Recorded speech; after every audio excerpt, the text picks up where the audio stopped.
To be able to correctly use the correlative conjunctions in sentences, you have to follow some rules that govern the usage of correlative conjunctions. Correlative conjunction rules and example sentences are given below. Rule 1. When using the correlative conjunctions, you have to follow the subject-verb agreement rules. That is, you need to make sure that the verb agrees with the subject in number and person. Example, neither John nor his friends are honest. The nearest subject, his friends, is plural.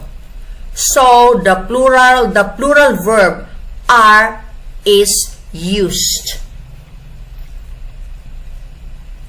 Rule 2.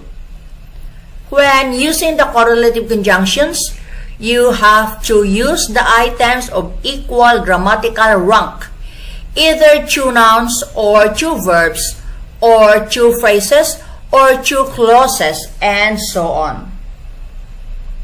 Examples: A. I'm both a teacher and a student. Two nouns.